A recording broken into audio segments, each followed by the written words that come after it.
They get into a relationship because they think, A, I can fix this person, B, this person will fix me, C, I'll figure it out. I've done that for sure. 100%. 100%. Yeah, I know this isn't right, but I'll figure it out. That's messy action. Just not constructive.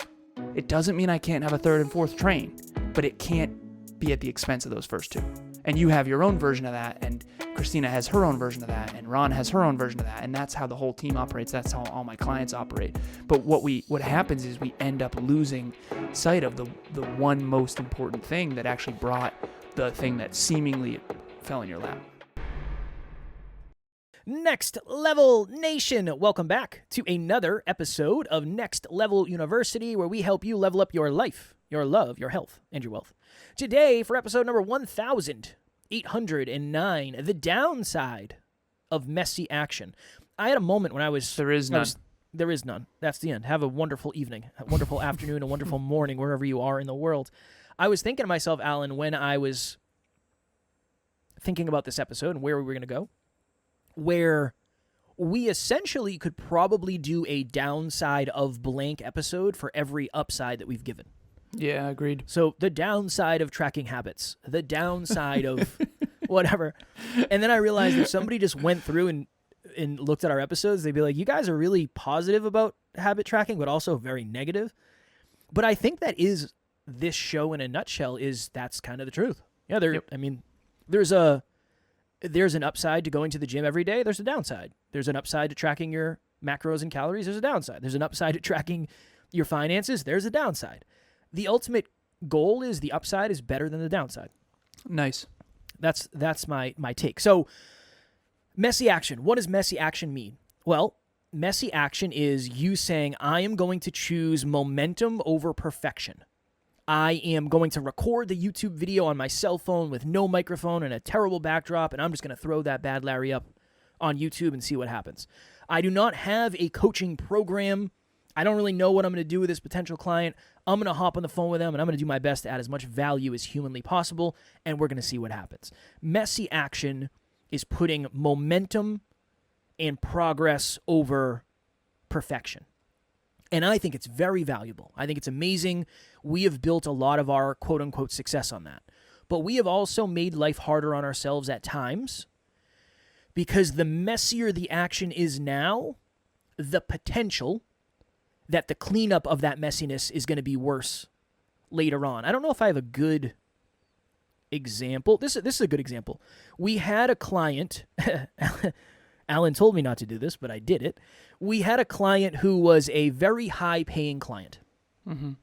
And they came to me as a podcast. And they said, hey, we have a podcast. We want help. Awesome. That's what we do. We do podcasts. Awesome. And they said, you do anything else? And I said, yeah, we also have a social media team that we're building out right now. And they said, oh, really? All right, cool. I'm going to give you 5 of my businesses to do social media on. And if you do really well, I have like another 12 businesses that I'll send over to you. And I was like, holy shit, it's happening. Mm-hmm. We're successful. So I said yes to that opportunity.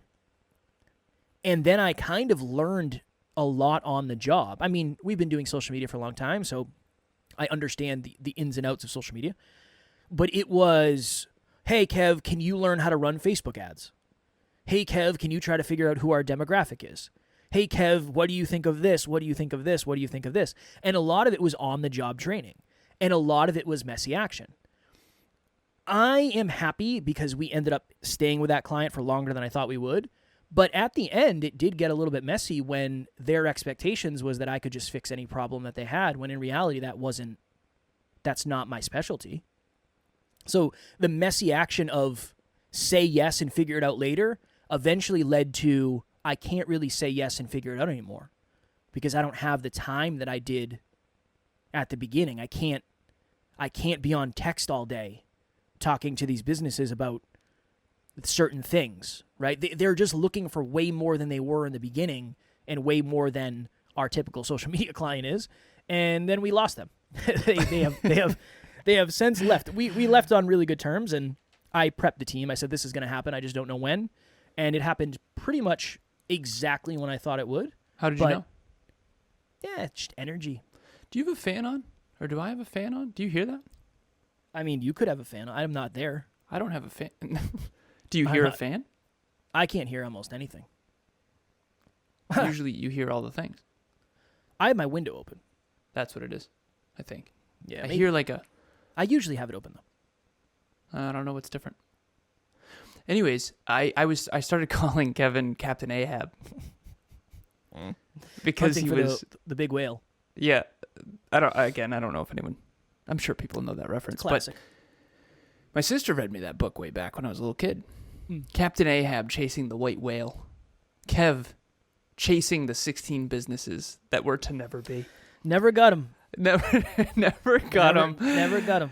Here's the lesson of this episode. Don't allow messy action to take you off the effing rails.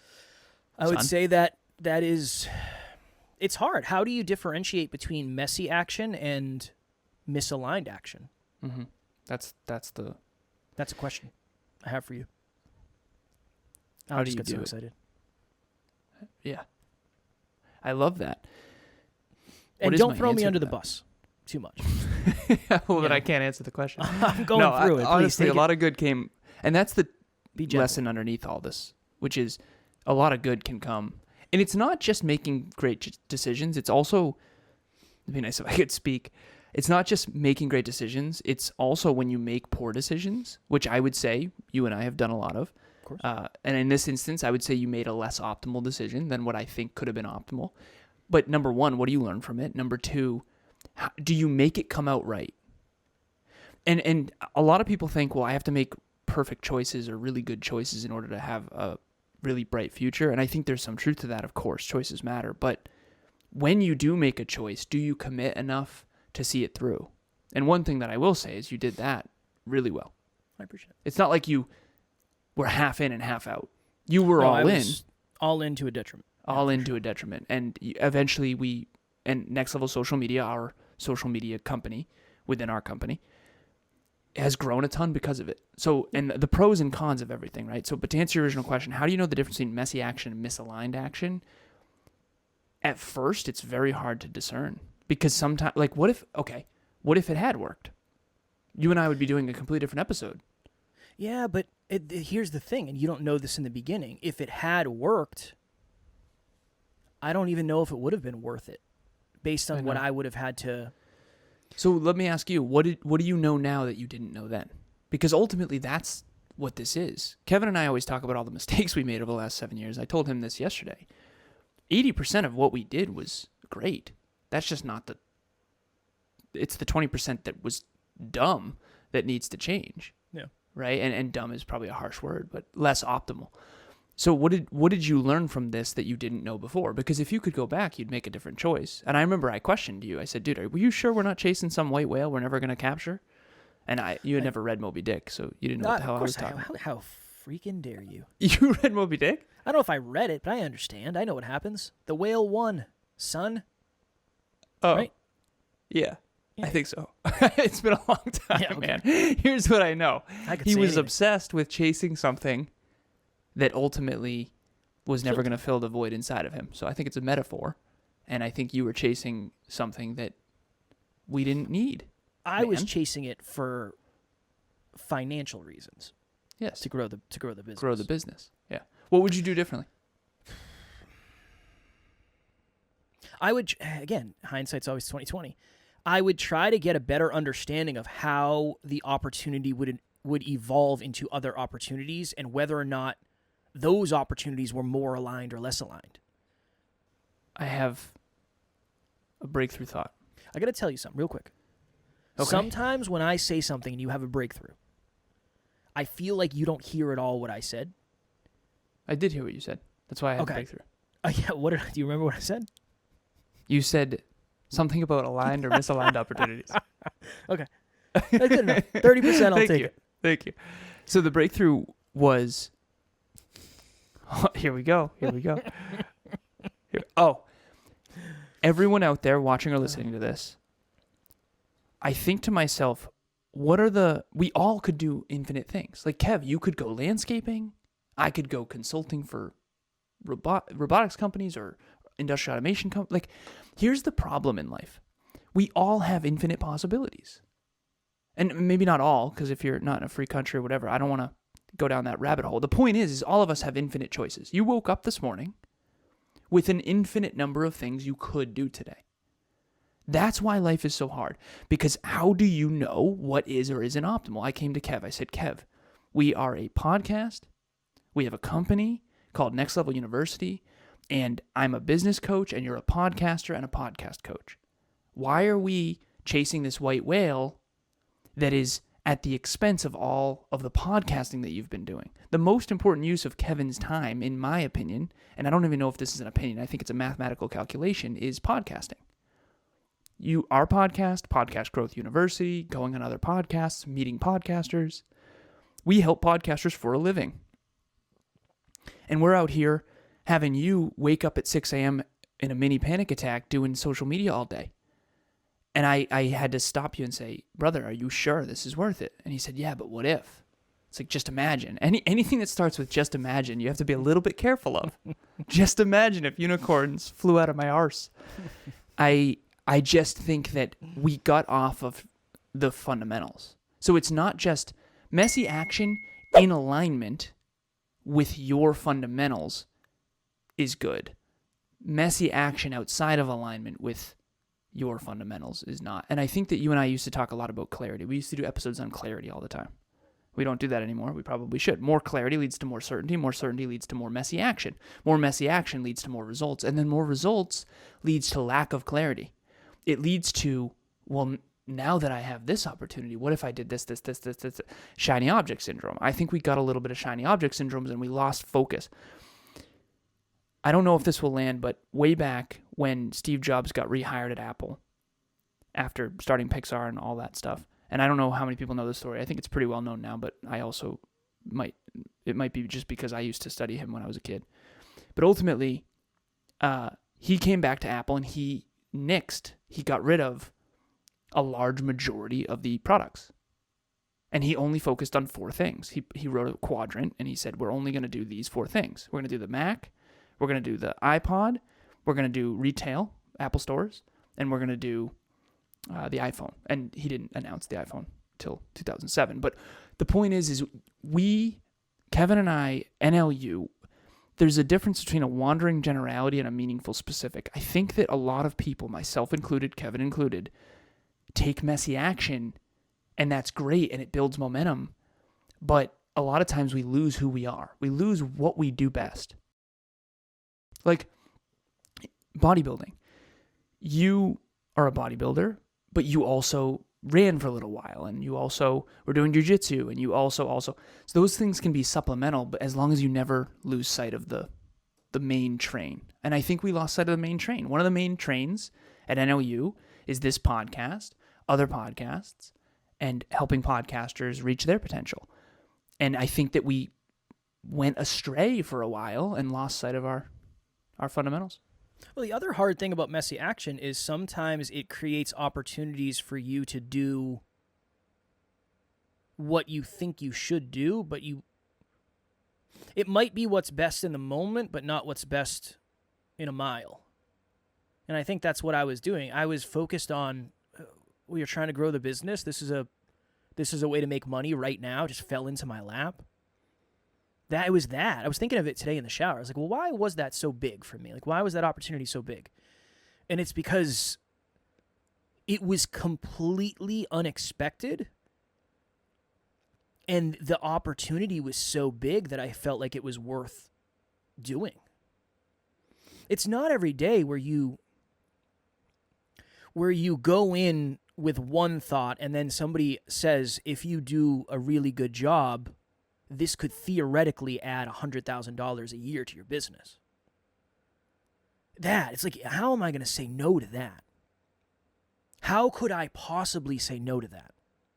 That's, believe it or not, that's actually why a lot of people go out of business. But I would never know that. Yeah, I know. Like, and that's why I don't blame you at all. And this is ended up a business conversation a little bit, but in life it's the same way. So when I got that opportunity to train, I don't know if it'll happen or not. I sent the quote yesterday, but I have on my board podcasting, training, and coaching. If someone asked me to come and for $100,000, I want you to come and, I don't know, do real estate design for this development complex or condo complex. I wouldn't do that. What if it was more close to podcasting, training, coaching? Because social If I was media training, wasn't that if I was far training off. the developers on how to do it, I would. But that's very, and again, I know that's unique to me because I don't want to say unique to me. I think one of the problems with when you said that fell into your lap, it didn't. It just seems like it did. I'll paint a higher level view. Okay, so Kevin starts a podcast called the Hyperconscious Podcast. I'm his first guest. We partner up. He learns how to podcast edit, learns how to podcast video. We do YouTube. We do 1 episode a week, 2 episodes a week, 4 episodes a week, eventually 7 a week. And you start a podcast production company within that brand. And, you know, you're a coach, podcaster, podcast coach, podcast producer. Quite the mastermind I am, huh? Yeah. And you're doing it, right? And you have momentum. And then someone comes around, this client, and says, hey, can you please produce my podcast? Makes perfect sense. That didn't fall in your lap. That makes perfect sense. The other thing did, though. I know. And then he said, oh, by the way, can you also do this other thing? That's how it always, there's always a main, this is one of the most elusive things in the world. There's always a main reason why they come in the first place. Yeah. And it's usually something that isn't obvious. So for example, and I had a client who was a business coaching client of mine who then wanted me to coach his whole team. And I lost sight of my main focus a little bit during that time too, because it was my dream to coach teams and all this kind of stuff. And so this time with this training, I'm making sure that I don't lose focus on what brought it. It's almost like it would be nice, but I don't need it. Yeah. It would be nice. It would be yeah, a nice add-on, but it's not. It's supplemental. Supplemental. I'm using that can word a never lot be at the expense. I know. It's a great word. That's good. It can never be at the expense of the train that brought the original opportunity. A lot of business owners, a lot of people, they derail the main train. You and I have done a really good job at never letting NLU fall. Yeah. Dude, do you have any idea how rare that is in business to have something for 7 straight years and not letting it fall? Because Not imagine, as well as you, no. I say this to my clients all the time. I say, if I let NLU fall or Kevin let NLU fall, you wouldn't even know me. And think of, I mean, some of these clients I've known for years now. And it's that if we let that one train fall, if we let you and I, you know what? Forget the podcast. Let's do social media. Forget social media. Let's do Clubhouse. Forget Clubhouse. Let's do, dude, you can never lose sight of the trains that are the ones that are going to stay. And there's 2 trains, and I've done this before, but I'll be brief with it. There's a short-term profitable train and there's a long-term profitable train. And I'll use Kevin and I as an example, but we want you thinking about your own life too. And I do this in coaching all the time. The short-term profitable train for me personally, I'll use me as an example to lead by example, is business coaching. That is immediately profitable. It's directly profitable. It's what I love to do. It's what I intend to do forever. That is one train that pays the bills. The other train is NLU, which is this podcast, which is known as indirectly profitable. The podcast builds the credibility for the coaching and also brings listeners to the coaching. The coaching pays for the podcast. And they run in tandem. I can never, for the rest of my career, lose sight of those 2 trains. It doesn't mean I can't have a 3rd and 4th train, but it can't be at the expense of those first 2. And you have your own version of that, and Christina has her own version of that, and Ron has her own version of that, and that's how the whole team operates. That's how all my clients operate. But what happens is we end up losing sight of the one most important thing that actually brought the thing that seemingly fell in your lap. Well, I think maybe that's the lesson is as long as the messy action is you on the same tracks. Yeah. Because that was a very unique time too, and yeah, there was a lot of stuff. Hold on. Something just popped up on my laptop. It was a very unique time. We were trying to grow that department. It just seemed like it made sense. But in retrospect, it made less sense than I thought it did. What would you tell our listeners who, because this is something that, again, is as scary as it is to share this, that this is something that's always been fairly obvious to me in terms of the compound effect and just that kind of thing, productivity, career. I've been studying careers my whole life. For you, what would be the lesson for the listener that, because you obviously didn't understand this principle. Yeah, for sure. How would you sell this principle to old Kev or to someone who might not understand this principle? Because when you said it fell into your lap, it seems like things fall into our laps. They never do. Like me meeting Emilia didn't fall into my lap. It just looked like it did. Yeah. It was everything I became prior to that moment that allowed that to happen. And I think we get lucky or unlucky, when in reality, a lot of it is based on something that is running beneath the surface. Yeah, the previous domino. Yeah. I don't know. Man. Asking the salesman to sell it. Next Level Nation, what is happening? If you've thought to yourself, I want to try coaching, but you don't really know where to start, group coaching would be a wonderful place for you. That's really why we created it in the first place. We start a new round every 90 days. So if you're hearing this, go to the website, nextleveluniverse.com, and we have the landing page where you can actually hold your spot right now. Even if there's a group going on right now, you can still lock your spot for the next one. The biggest thing that we've seen is as we get closer and closer to the date, unfortunately, some people end up missing. The group fills up and they can't do it, and then they end up regretting that. So please head over to the website. The link will be in the show notes, and we would love to see you there. The odds of being the best at anything are really, really low. And I'm not saying that to be negative, but the odds of being the best, one of the best in the world at something is just unreasonably low. Never mind trying to be the best at three things at the same time. That is impossible. There's no way. There's not. I don't even know if that's humanly possible. Because some of the best athletes in the world have tried, and they haven't been able to succeed. And they are once in a lifetime humans. And maybe actors and musicians. I mean, I was watching In Time yesterday. I don't know what that is. I don't think. It's a movie where the time is the currency instead of money. It's actually really fascinating. It's free on YouTube. It's a very fascinating concept. Is Justin Timberlake in it? Yeah. Okay. That was my point. Is he was a musician or a singer? Yes. And then Artist. also an actor. Artist, yeah. And then an actor. But was he really a good actor, or was he just... Not necessarily. I mean, I don't think he was necessarily bad, but... I think The Rock's one of the worst actors ever. He's well, terrible. and then you've got Jennifer Lopez. She did singing, dancing, song, writing, acting. She's also not a great actress. Nothing against J-Lo. Yeah. But even the fact that she's reasonable.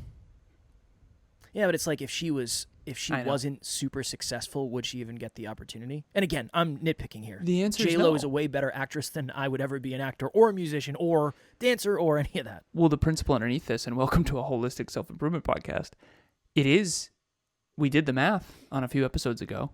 We did the math a few episodes ago, which I found out was very enlightening for a lot of our listeners, which is awesome. I really appreciate the feedback, by the way. Keep it coming. But the 1 in 100 to the fourth power, so if you want to be 1 in 100 in life, 1 in 100 in love, 1 in 100 in health, 1 in 100 in wealth, that's top 1% in all four categories. That's 1 in 100 million. And what are the chances you're 1 in 100 million? I mean, you better dedicate your life to those four categories, and you better neglect everything else. That's the thing. I don't know if I'd have a good answer. I don't know if I'd have a good answer for Kev. Because I probably still see it less negatively than you do. It's almost like every company, every person, you have an identity, and you need to decide in advance who you aspire to be. Like, but I'm a trainer, a coach, and a podcaster. What'd you say? There's multiple identities. I know. Right? I'm the sales guy. It's my job to make money in the business. This is a really good opportunity to make money in the business. Am I supposed to say no? And it's my job as the CEO, to make sure that we stay true to our core values and our core trains. And that's what we did. That's exactly what should have happened. What should have happened, in my opinion, is when I said, hey, are we chasing a white whale? You convinced me that we weren't. And I think I probably should have trusted my intuition and said, dude, we got to go back to the fundamentals of getting you on other shows instead of... We got to bring you back to... Anything that takes you away from podcasting is a mistake. But what if I did it faster? What do you mean? I think it took me I did all the social media, I think, for like 6 months. Yeah. What if that was only like 2 months? Then it probably would have been fine. And that's the optimal stopping problem question, which is, but to bring this back to the fundamental too, I think of it like an investment account. You're a podcaster. You help podcasters for a living. I'm a coach. I coach for a living. As long as you and I never stray too far from those two things, our careers will be long-term much more successful than any short-term win. Right. Because, and I think that's really hard too, because short-term wins are more exciting. Well, long-term is made up of short-term. So it's, you want victories along the way. It's hard to imagine that one day, because it doesn't work that way, but it's hard to imagine one day that it's going to be way different than it is today if tomorrow isn't different than today. Wait, By say a that measure- one more time? It's really hard to imagine that 5 years from today is going to be different from today if tomorrow doesn't start being different from today a little bit. And it is. Yeah. And it goes back to one of the quotes that I live with every day, and I always say it on podcasts, and it might sound arrogant as F because I think it's mine. I don't know. But from day to day, progress is invisible. Yeah. And from year to year, it's impossible to miss.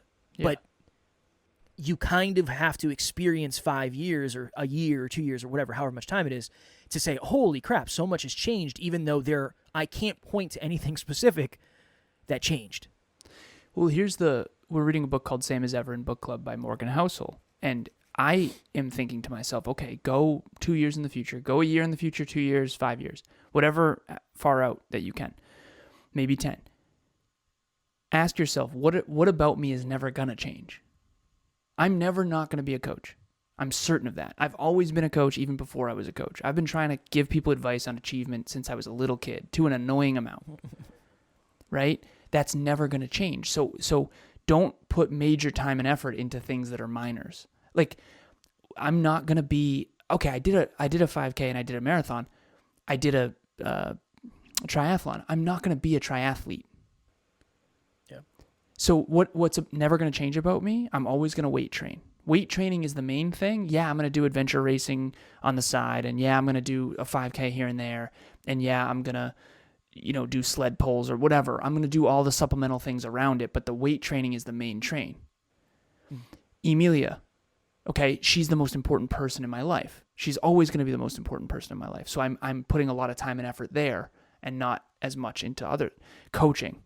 So what are the buckets in your life that you're investing in that will always, and for you, podcasting, podcast guys. So if it wasn't taking so much of your time and effort, which are your only resources other than money, away from podcast guy, then that wouldn't have been a big mistake. It only was once I realized that, this is taking a huge percentage of Kev away from Kev's one main thing, away from the main thing that got us here, right? And you can't forget what got you here, but you also do have to evolve. And so that's why it's so challenging. Because in 5 years from today, Kevin and I will still be podcasting. Mm-hmm. I'll still be a coach, and you'll still be the podcast guy. Let's invest in those.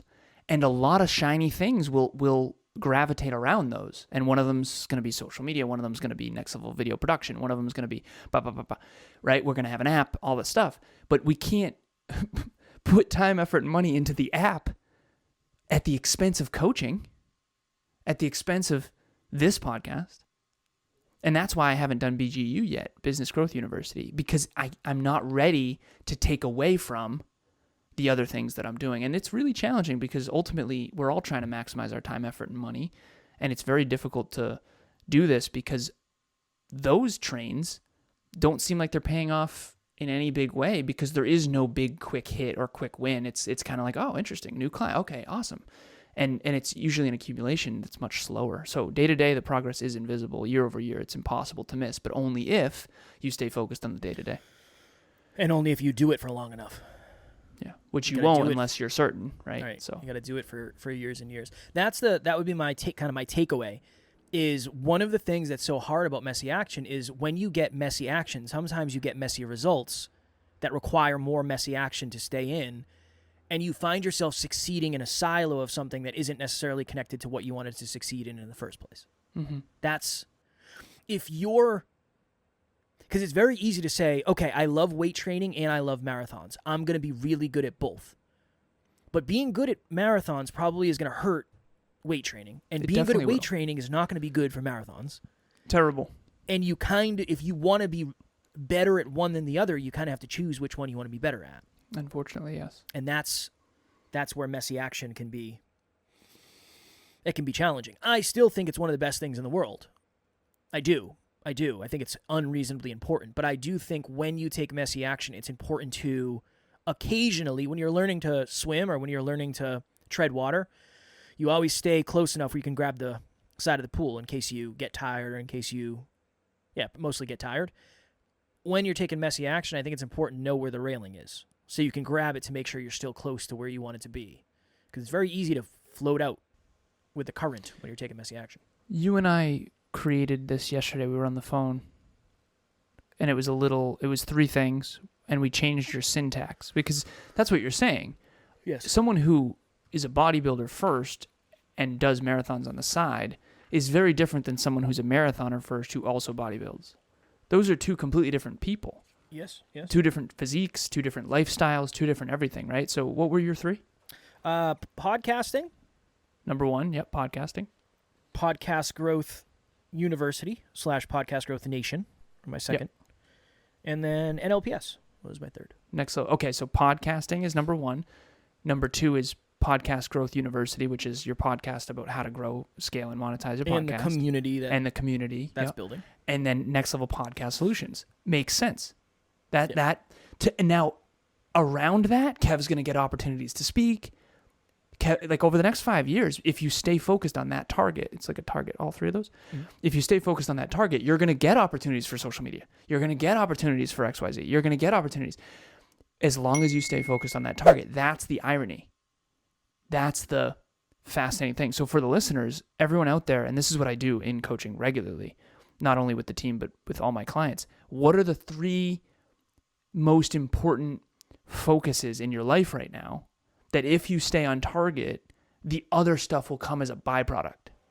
Yeah. That client came as a byproduct of those 3 things. Definitely. He worked at NLPS first, right? Before. Mm-hmm. Yeah. And that's, if you lose sight of NLPS, when NLPS is what's feeding NLSM, and again, that's a metaphor. I know this is a big business conversation, but it's a metaphor for your life. Business. I remember back in the day, Kev used to think that, I'm the only reason why I got a beautiful girlfriend is because I'm jacked. That was the truth. That was the truth. That was the reason. So you can't lose sight of the gym then. I had very, very little else to offer at the time. I was not a very well-developed young man. Mostly that. Abs and strength. You would tell that story quick, would you? Which one? The one where you and your friend both had an opportunity to be with a really beautiful girl. This was, we were youngins. I think this was like in high school.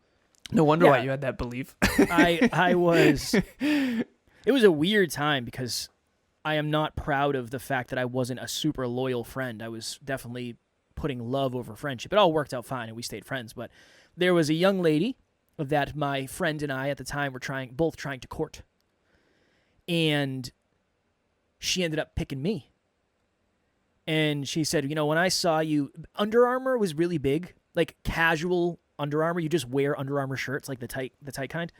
She said, when I saw you in that Under Armour shirt, you were just so, I don't remember what the word was, but jacked basically. And I knew that I wanted to be with you. And I was like, hell yeah, you did. Nice. Nice. And that is how you lock in a belief. And then that was it. Worked out every day for the rest of, yeah. So yeah. It's funny. And that, obviously, that relationship didn't end up working. And that friendship also died later as well. And a lot has changed since then. And how that has to do with messy action, I don't know, but I think it's a funny story. Kev was under the impression that being jacked was number 1 priority.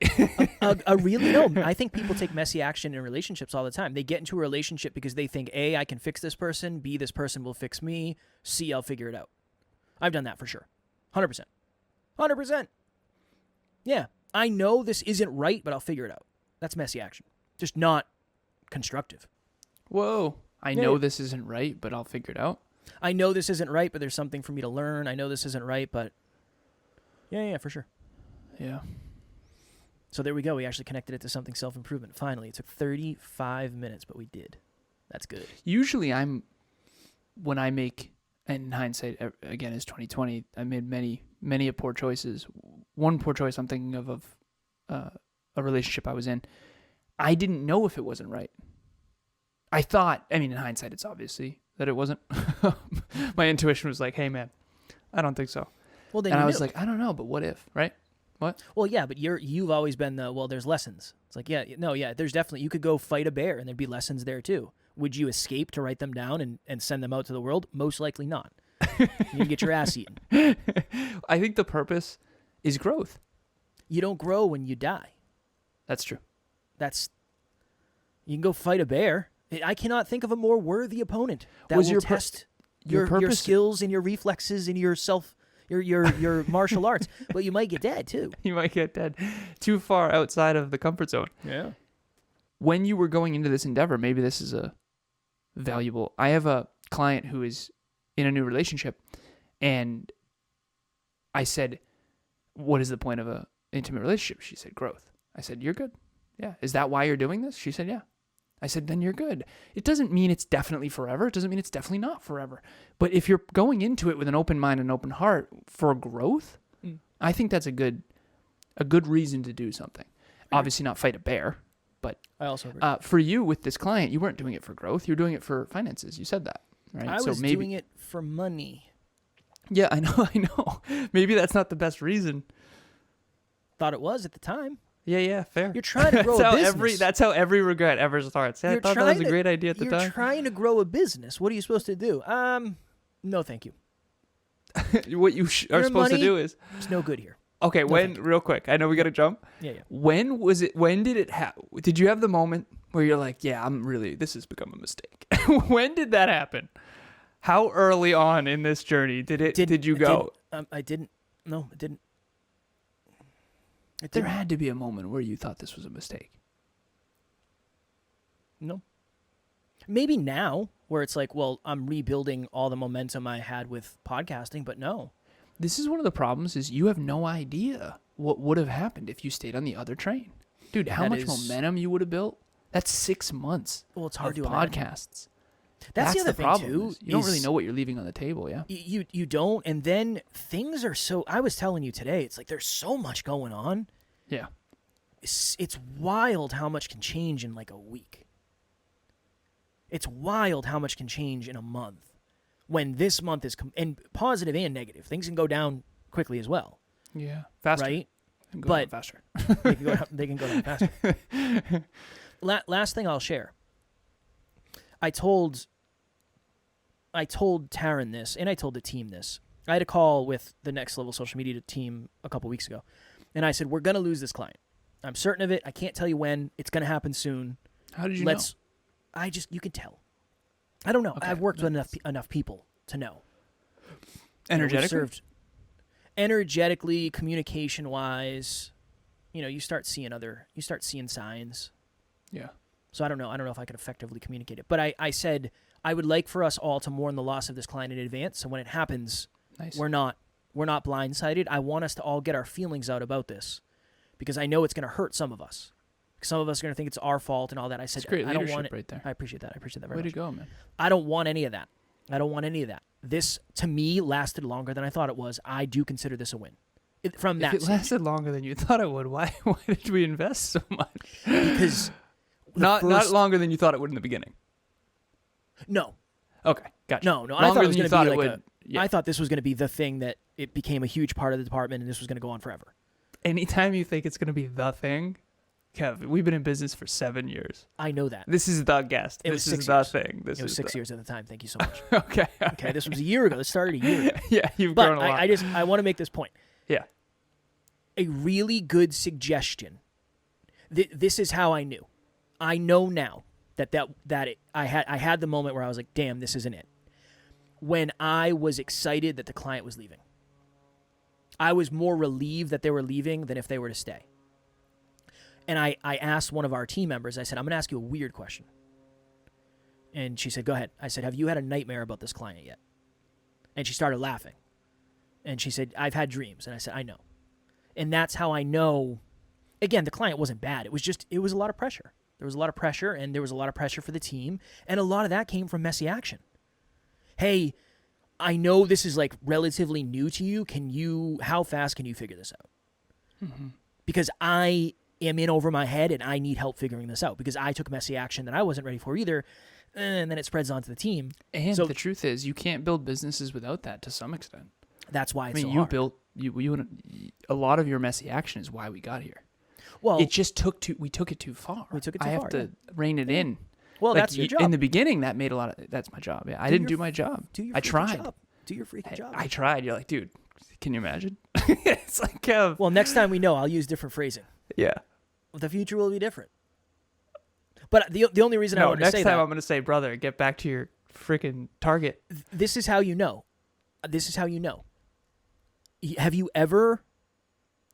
Has anybody ever broken up with you and you were grateful that they did? If so, it's probably a suggestion that it wasn't aligned. Yeah. I got cheated on once. And I was actually, one of my friends called me out for this. He said, dude, you're pumped that happened. And I smiled. Yeah. And he's like, you wanted out of that for a while now. And I was like, good for you. Yeah, that's true. And also, yeah, that should have been a sign. Right? Yeah. So that was my sign is I told Taryn yesterday, I said, hey, we lost that client. She's like, oh, babe, I'm so sorry. And I said, I'm good. I had mourned the loss in advance. I'm actually grateful. I do believe there's a piece of me that's unleashed because I'm not nice. I'm not scared. And then of we that reallocate happening. that to your target. I'm on it, baby. Nice. I'm on it. Awesome. So awesome. Great episode. It was a great episode. All right. If you, as you heard from Alan, if you're looking for help with a podcast, if you have questions about a podcast, if you want to email me about whatever, anything I can do to add value to you and your podcasting journey, please reach out. Whether that means working together or just me giving you free advice, I'm happy to do either. I love podcasting. I love podcasters. The fact that I get to do this for a living is wild to me. So anything I can do to add value, I'm always just a message away. And if you are looking for coaching in terms of personal, in terms of peak performance, but especially business coaching, Alan is your guy. He won't let you make giant mistakes like I have a couple times. I've done some stuff right, though. Mm-hmm. But a lot of stuff I've also You've done more right than you've done wrong, for sure. Well, I appreciate that. But sometimes the 20% can outweigh the 80 if you're really messing up. So if you're looking for guidance, if you're looking for awareness, if you're looking for somebody to help you stay consistent, somebody to stay accountable to, Alan is your guy. As always, we love you. We appreciate you. Grateful for each and every one of you. And at NLU United Fans, we have family. We will talk to you all tomorrow. Please reach out.